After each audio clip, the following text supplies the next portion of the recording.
дастаи ҳосилоти ноҳияи Фархор дар даври аввали мавсими нави футбол байни дастаҳои Лигаи Якум дастаи Равшани Зафарободро дар варзишгоҳи марказии ноҳия қабул намуд. Пеш аз оғози бозӣ нахуст бо иштироки сарбони дастаҳо ҳамчун рамзи эҳтиром ба муқаддасоти миллӣ таҳти суруди миллии Тоҷикистон парчами давлатӣ баланд бардошта шуд, ки ин нишона аз оғози мавсими нави ҷашнии Лигаи Якум ба истиқболи ҷашни 30-солагии истиқлолияти давлатии Ҷумҳурии Тоҷикистон унвон карда шуд. Ёдовар мешавем, ки дар соли ҷорӣ дастаи ҳосилот баъди таъин намудани сармураббии нави даста Раҳматуллоҳ Фузайлов ҳайати асосии худро куллан тағйир дода ба даста 8 футболбози Равшани Кулобро ҷалб намуд. Бозии мазкур бошад аз дақиқаҳои аввал бар нафи дастаи соҳибони майдон оғоз гардид ва дар дақиқаҳои аввали бозӣ баъди аз пой афтонидани ҳамлавари дастаи соҳибони майдон Саидалии Сафаралӣ довари марказӣ зарбаи 11 метра таъин намуд. Сарбони дастаи ҳосилот Хайрулло Азизов барои иҷрои ин зарба ба назди дарвоза ҳозир шуд, вале дарвозабони дастаи меҳмонон зарбаи задаи сарбони дастаи ҳосилотро баргардонида дарвозаро аз гол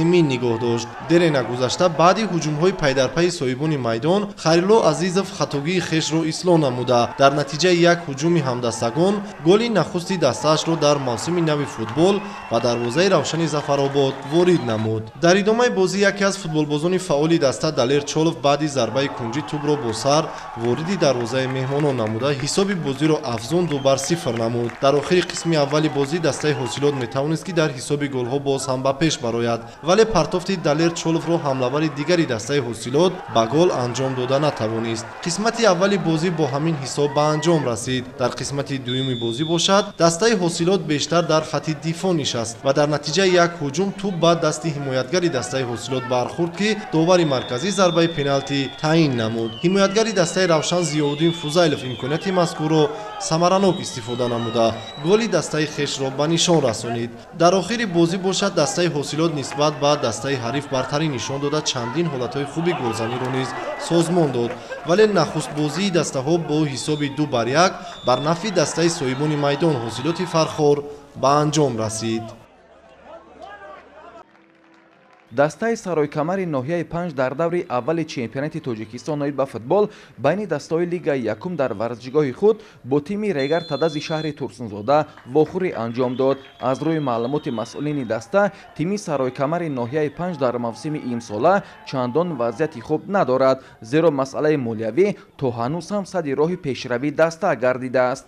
ёдовар мешавем, ки дастаи меҳмонон Регар Тадази шаҳри Турсунзода низ солҳои пеш дар Лигаи олии футболи мамлакат ҳунарнамоӣ намуда яке аз тимҳои пурқуввати лига ба ҳисоб мерафт, вале соли гузашта бо камқувватӣ ва дигар сабабҳо аз ҳунарнамоӣ дар Лигаи олӣ маҳрум гашта ба Лигаи Якум баргашт.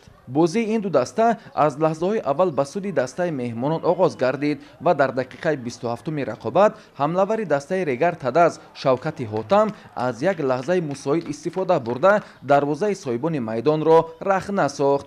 қисмати аввали вохӯрӣ бо ҳамин ҳисоб 0-1 хотима ёфт. дар пайти дуюми майдондорӣ бошад бозингарони ҳарду даста пайваста ба ҳуҷум мегузаштанд, вале ин талошу заҳмати онҳо бенатиҷа анҷом ёфт. ҳамин тариқ вохӯрии аввали дастаҳои саройкамари ноҳияи 5 ва Регар Тадази шаҳри Турсунзода дар мавсими нав бо натиҷаи 0-1 ба нафи бозингарони дастаи Регар Тадаз хотима ёфт. бозии имрӯза хеле бозии пуршиддат гузашт. бозӣ бояд мувофиқи рафти бозӣ бояд мувосӣ мешуд, бояд дуранг мешуд.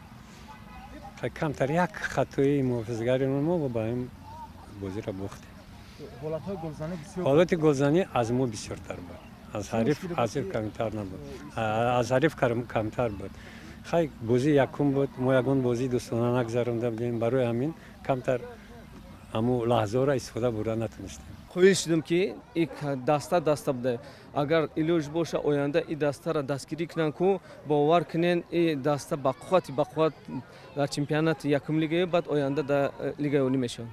мо кӯшиш мекунем истифораро қабул кунем, бозиро нағз гузаронем.